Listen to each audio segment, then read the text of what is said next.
What's going on, YouTube? Q back here again with another video for you.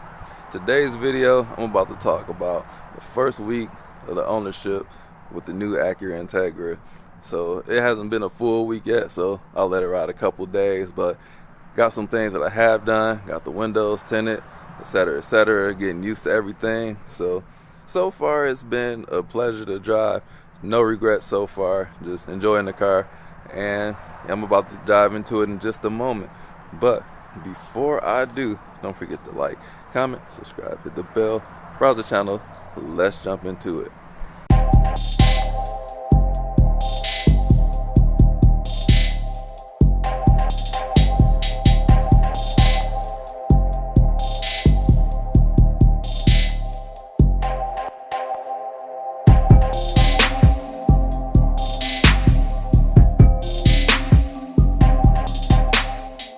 So this car is one of the first real daily drivers that I had in a long time. Like my other cars, I use them for daily drivability, but they typically aren't used for daily drivability. And this car, it's a little bit different because this is an actual practical car. And let's jump on the inside real quick. Let's take a look at things. But first, I got to get gas. I'm still on the original dealership gas tank.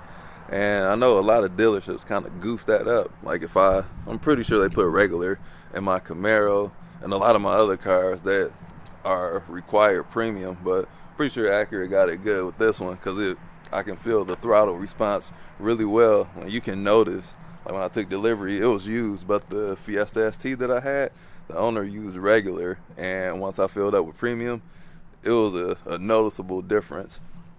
Let's take a look at the practicality real quick back here. So in the lift back, this nice silhouette over here.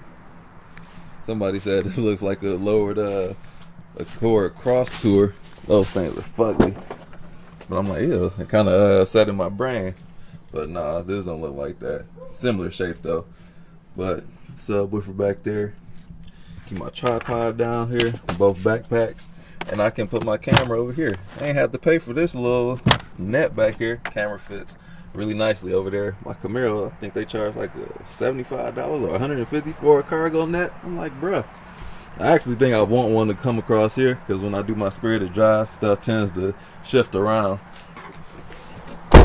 Alright, going inside the car, you can see I got my windows tinted. Still haven't rolled them down yet. I think I'm good now. It's been a few days. So I keep the tape right here, which is barely on there, fly right off. Same on the passenger side. Nobody even sat over there, and it's like they use some cheap tape.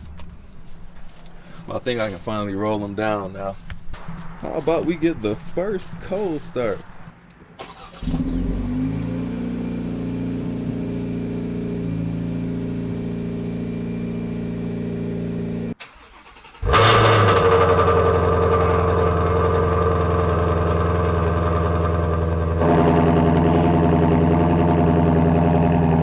Super quiet. Not sure if I'm going to get an exhaust. I always get exhaust, but this is the daily. I don't want it to be too loud. But I'm gonna see what MRT says and listen to some other clips of the other exhausts that are out there. So I don't know what I want because it is a 4-cylinder. The Camaro in the garage has an 8-cylinder, which sounds a lot more monstrous. But I don't know what people want out of a 4-cylinder. I know it can't sound that good, but it's a little volume because as I'm driving, I don't hear the engine because it's that quiet. Starts down here and curves all the way up. So I got like 3 bars. And looking at the engine heat, we are freezing because it would be way over here going up. Alright, so what I'm going to do today, I'm about to activate this wireless charging. So something I have not done. So I'm gonna take this scan off of my phone. Oops. So I'm connected by Bluetooth right now. So I got an iPhone 11. This boy is old, but it's still good. So let me put it on the charger down here. So now I'm out here raw. Got the ability to break my phone. Fingers crossed, knock on wood. I don't have wood in here. What kind of modern car? Modern cars don't have wood anymore. That's like a thing of the past. This is where the wireless charger is, down up in here. So I'm just gonna press this button to turn it on. Gotta hold it for a little bit. You can see the green indicator light. And I honestly have never used one of these. Do I just slide the phone on that boy, or? Okay, alright. Okay, once it's yellow, I guess it's charging. So that's that. Still got my my CarPlay up here. And the car, every time it comes on, it starts off in comfort mode. You can make it start off in normal mode. I wish it started in individual mode, which is how I drive. I got my preferred settings. All right, let me head to the gas station. This shift knob, very good, but it's metal, very cold. We out here, 38 degrees, so yeah. I might change the shift knob. It's a little small to my liking. I said that in the review. I forgot which car, the Honda or this one, but I need a little bit more beef, kind of like my Camaro. So something I didn't even notice on the test drive that I didn't even have on, like the lane keep assist, is pretty advanced, and this car can drive itself and go around curves. So there's 5 levels of autonomy in vehicles. Level 5 is where they drive themselves the whole way completely, like navigation turn by turn. This at least has to be a level 3 because it'll stop, go, speed up, slow down, and it'll turn, and it's pretty good. I didn't even know that was a thing in here until I was just playing around with it. So that is a very nice feature. That'll make road trips amazing. And also, in my tester, I didn't have heads-up display, so you can get the turn-by-turn navigation up there. Speed and the speed limit sign show up there too. So if you were in uncharted territory, it'll show the speed up there. And it shows it down here as well, keeping the car in the middle. That's something like it'll let you know, and you can make it like if you're out of your lane, it'll steer you back in the right lane to position you in the middle of the lane. I didn't check out any of this stuff in the cluster when I was on my test drive, but there's quite a bit of things in here. Like I keep it on the seats to make sure my kids buckled up. But as far as fuel economy, the trip says I'm getting 28.6, and I think that's pretty good. Scratch that on gas, got the big gas truck, and there's a very long line.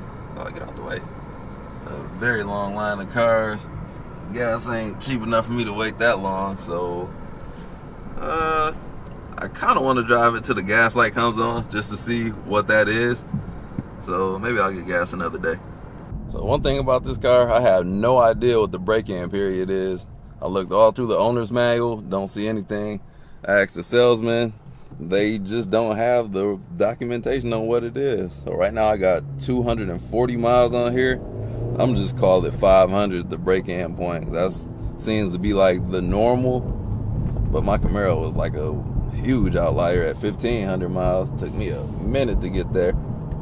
But yeah, before I can drive aggressively, I'm gonna wait till 500 miles. So should happen rather quickly. We're just gonna let all the engine, transmission get used to each other. There are new mechanicals in here, so you don't want to go too hard on them. So they gotta get to know each other. There's computers in the mix as well. So it's gonna get used to my driving and brake in. Hopefully not brake while I'm getting in up in here, but it should be good. A couple days later, still a little snowy, not too bad though. Got a little bit accumulated on the top of the car, sides and back. No rear wiper on this one. See, the Civic Type R does have one. Ample room back here for more crap. About to drop these kids off at school and get some gas. Kept this thing in reverse. Let's see what the gas is at. Gas light definitely came on, so that's actually, I wanted to see that so I can know how empty that I can go. Okay, see the fuel is low. So we got 35 miles to empty. We got 2 of those little bars over here. So I'll be able to make it to Costco, averaging 28.3 miles per gallon. So I'm going to manually calculate that once I fill up. Back at Costco, and I'm going to get some gas this time. So it's very timely. I'm risking it, letting the gas light come on. And let's see if there's anybody out here pumping gas on the wrong side. That grinds my gears. No, it's not that crowded out here, so nobody's doing that today, hopefully. Let's see how many miles to empty we got now. 19 miles to empty, so 277 miles on this tank. So that's the first tank of gas, and I think that's excellent. Then this tank is pretty small as well. It's like a 12-gallon tank. Let's see what it is when we fill up, so we can tell how much gas we put in here. So I'm thinking it'll be about 10 or 11 more gallons in addition to what's in here. But I mentioned in a few videos in the past, I used to test like miles to empty. That's why I'm so comfortable doing it on certain OEMs. But here, I don't know. I know Chevy for sure. Like when it's at 0, you don't have that much left. But I wouldn't chance that out, and I don't want to try that out on this car. So let me fill up. We got one, folks. It's not even that crowded out here. Do you not know what side the gas tank is on? It's not crowded at all. You can literally go straight up to a pump. And then we got the indicator on here, which tells you the side the gas tank is on. Mine is pointing to the left. I didn't even have to get out the car and check. What the heck is that? Looking at here, it says 91 and 87 minimum. Of course, I'm going to do 93 because we like the premium.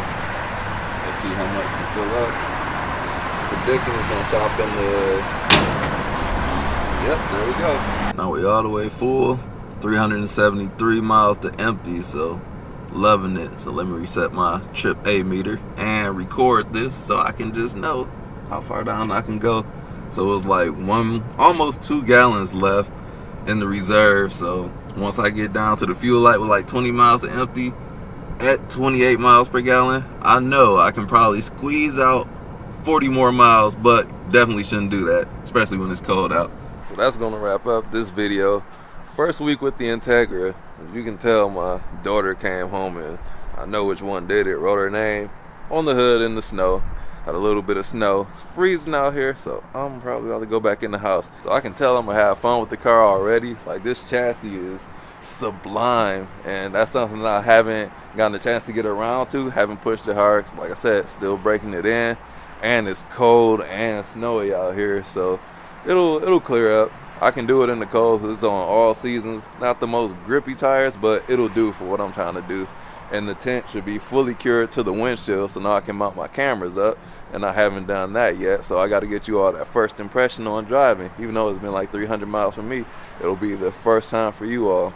And sadly, I haven't driven the Camaro at all since I got this car. And days like today, I just can't drive the Camaro due to the snow, because that thing, even the dust, the snow, it's undrivable. Like, I drove it once in the snow and the back end just came all the way around, so don't want to endanger myself and others out there. But I'll try to get some Camaro content too once the roads are at least dry. It'll be cold, but if it's dry, it's okay. But I'm gonna leave you all with that. Like, comment, subscribe, hit the bell, browse the channel, and I'll catch you all in the next video. Peace out.